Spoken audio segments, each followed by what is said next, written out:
ప్రతి అక్షరం ప్రజల పక్షం. HR9 న్యూస్ టీవీకి స్వాగతం, సుస్వాగతం.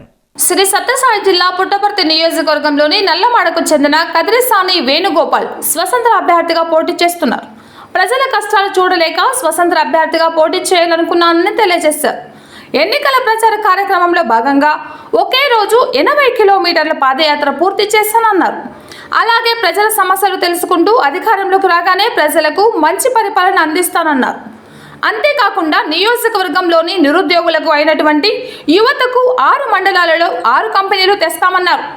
గ్యాస్ గుర్తుకు ఓటు వేసి వేయించి అత్యధిక మెజార్టీతో గెలిపించాలని ఆయన కోరారు.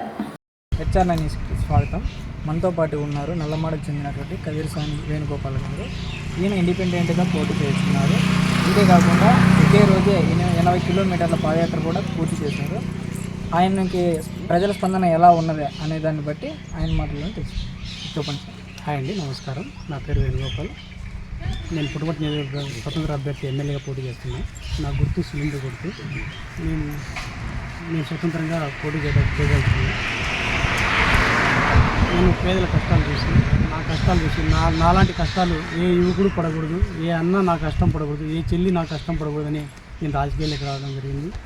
దానికోసమే నేను ప్రయత్నం చేస్తున్నా. ఖచ్చితంగా రాజకీయంలో నాకు చేతననే సేవలు చేస్తా. అదే విధంగా భగవాన్ సత్యసాయి బాబు గారి ఆశీస్సులతో సత్యసాయి బాబు గారి ఆశయాలు నెరవేర్చడం కోసం నేను రాజకీయాల్లోకి రావడం జరిగింది. ఖచ్చితంగా ఆయన ఆశయాలు నెరవేర్చుతా. సార్, మీరు ఒకే రోజు 80 కిలోమీటర్ల పాదయాత్ర చేశారు. ప్రజల్లో మీ స్పందన మీ పని ఎలా ఉంది? ఖచ్చితంగా ప్రజలు చాలా స్పందిస్తున్నారు. రాజకీయాలు ఖచ్చితంగా అన్న మీలాంటి నాయకులు లేడని వాళ్ళు చెప్తున్నారు. ఖచ్చితంగా వాళ్ళకు నా వంతు సాయం నేను చేస్తాను. రైతులు చాలా బాగా ఇబ్బంది పడుతున్నారు. మా 6 మండలాల్లో చాలా ఇబ్బంది పడుతుంది.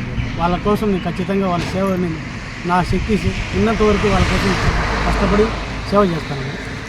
ఇప్పుడు మీరు ఇండిపెండెంట్గా పోటీ చేయడానికి గల కారణాలు ఏమి? నాకు చాలా కారణాలు ఉన్నాయి. మా ఊర్లో చాలా సమస్యలు ఉన్నాయి. ఆ సమస్యలను తీర్చలేకపోయిన రాజకీయం ఉందని చెప్పి కార్యకర్తలు చేసిన చాలా సమస్యలు ఉన్నాయి. ఆ సమస్యలు తీర్చలేకపోయిన ఉద్దేశంతో నేను రాజకీయాలకు రావడం జరిగింది. ఖచ్చితంగా యువకుల కోసం నిరుద్యోగులు నిర్మూలించాలా, మా ఊరిని బాగుపరచాలా, మా ఊరిని ఏ విధంగా అయితే శుభ్రంగా ఉంచాలనుకున్నాను 6 మండలాలను అదే విధంగా ఉంచాలని నేను ఆశయంలోకి రాజకీయంలోకి వచ్చిన. ఖచ్చితంగా రాజకీయ సేవ చేస్తాను. గత ప్రభుత్వంలో అభివృద్ధి గురించి స్పందన అభివృద్ధి జరిగిందా, లేదా ఆ ప్రభుత్వం బాగా పరిపాలించలేదా? మీరు వస్తే ఏ విధంగా డెవలప్ చేయాలనుకుంటున్నారు? ఆ చేతనైన సహాయం ఖచ్చితంగా చేస్తాను. రాజకీయంలో వచ్చినాము. ఖచ్చితంగా కులాలకు, మతాలకు, వర్గాలకు ఖచ్చితంగా నేను సేవ చేస్తాను. గత ప్రభుత్వాలు చేసినాయంటే చేసింది తెలుసు, కానీ దానికంటే ఇంకా మెరుగ్గా చేస్తానని నేను ఆశిస్తున్నాను. ప్రతి నాయకులు ఓటర్ల గురించి ఆలోచిస్తున్నారు, ఓటు హక్కు ఉండే వాళ్ళ గురించే ఆలోచిస్తున్నారు, కానీ యువకుల గురించి ఆలోచించలేదు. యువకుల గురించి ప్రత్యేకంగా మీరు తీసుకునే చర్యలు? నా నిరుద్యోగం నిర్మూలించాలని కాన్సెప్ట్ మేనిఫెస్టోలో పెట్టుకున్నా. ఖచ్చితంగా 6 మండలాల్లో 6 కంపెనీలు పెట్టాలని కాన్సెప్ట్ వస్తున్నా. ఖచ్చితంగా భగవాన్ సత్యసాయి బాబు గారి ఆశీస్సులతో ఖచ్చితంగా నిరుద్యోగం నిర్మూలించాలా, రైతులకు అదేవిధంగా సేవ చేయాలనే ఉద్దేశంతో యువ రైతులను కూడా బయటికి తీసుకురావాలా. నిరుద్యోగం ఓన్లీ సాఫ్ట్వేర్ ఉద్యోగమే కాకుండా యువ రైతులను కూడా తయారు చేసేసి పాడి పరిశ్రమ అనేది వాళ్ళు నెలకొల్పించేసి ఖచ్చితంగా నష్టం లేని పాడి పరిశ్రమ ఏర్పాటు చేసి ఖచ్చితంగా యువకులను నెలకొల్పి ప్రతి ఒక్కరు పనిచేసే విధంగా మద్యానికి బానిస కాకుండా గత ప్రభుత్వాలన్నీ ఏం చేస్తున్నాయి, మద్యానికి బానిస చేస్తున్నాయి.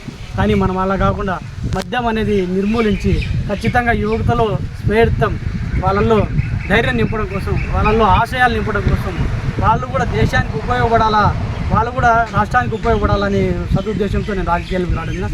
ఖచ్చితంగా యువత కోసం నాలో చాలా కష్టాలు ఉన్నాయి. ఖచ్చితంగా వాళ్ళని పైకి తీసుకొచ్చేదానికి ప్రయత్నం నా శక్తి వంచన లేకుండా కృషి చేస్తాను.